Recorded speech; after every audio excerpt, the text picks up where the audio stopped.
friends. It's my Tuesday challenge day again, where my husband's working, and so I get the day off to go explore and eat food and just have fun. So today I'm having breakfast where I never have breakfast. I've never been to this place before. It has avocado toast that I'm going to try and a latte. And I'm terrified to try these things, and I've been trying to talk myself out of it and go to my normal place, but what's the point of having the day to try new things if I don't try new things? So here goes.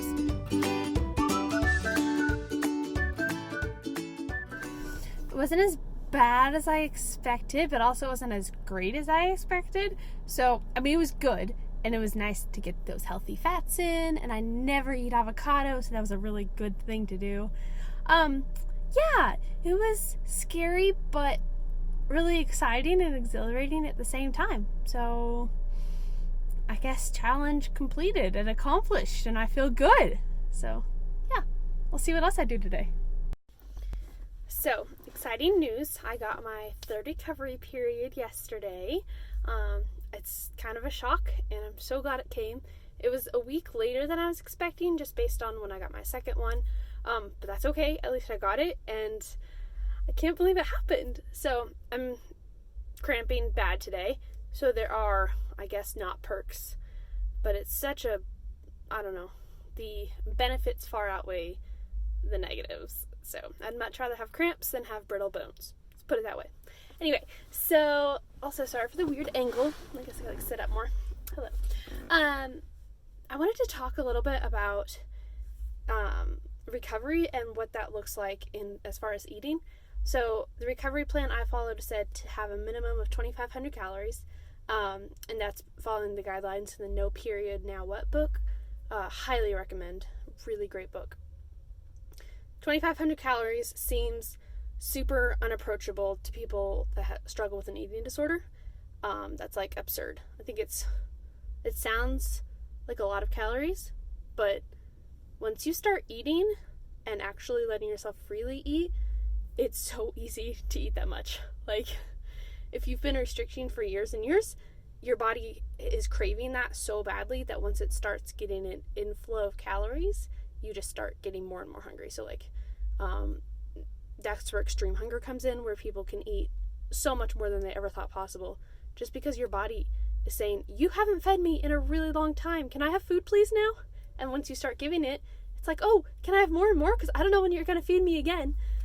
Definitely my body did that, and I was freaked out about it. But at the same time, it was kind of fun too, because I love food. And I was finally letting my body eat and giving my body an excuse to eat, and it was really nice. So for those of you afraid of eating, it's really not that much. And once you get over the hump of the mind game of 2,500 calories, it's really nice to eat and to just enjoy eating. Also, something I found helpful was, I counted calories a little bit in the beginning just to make sure I got that much food in, but once I knew that I could get that much in easily, I just stopped counting, because there's no reason to put your mind through a torture game of, I have this many calories today, because I've villainized calories and made them seem like the worst thing possible, and that I was doing something morally wrong by eating over a certain amount of calories. That's not right. Food is just food, and it's there for you to enjoy, and it's there for life. And if God made food as a way to give us fuel and keep us running, but he also made food to be delicious, how cool is that? Let's enjoy that. Let's give our bodies fuel and also give our bodies delicious food. So maybe that didn't make sense, but I guess all I'm trying to say is don't count your calories, just enjoy, because for me, I was eating well over 2,500, probably closer to 5,000, and it was wonderful, and it still is wonderful. And it's really nice to have that breakfast, like avocado toast and a lavender latte, and be like, yeah, I don't have to count any of this, which is a good thing, because I actually don't even know what that would have had in it anymore, and I don't want to know. I told my brain for so long that calories were the most important thing, so it memorized those numbers like crazy, but now for the past few months I've been telling it to not know calories as much, and it's actually kind of listening, and it's really nice. So encouragement to all you out there that are trying to get over the counting calories thing. I feel like such an idiot making a video while I'm walking. Oh well. I'm walking into Target to see, that's Target by the way, to see if there's any clothes that fit me. So we'll see. So I found some clothes at Target. I'm about to staff a camp for a week, and so I was getting a pair of shorts for that. And then I got just a long sleeve shirt that's comfy and big. So that'll be really nice. And now I'm gonna go on a little walk because I live in Colorado and it's gorgeous, and why not? Yeah.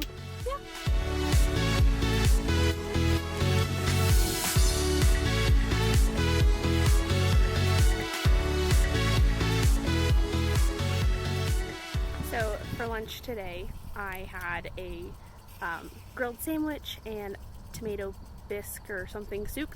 It was delicious, and it was so fun and spur of the moment, and it didn't even take long at the menu, and I didn't do any modifications.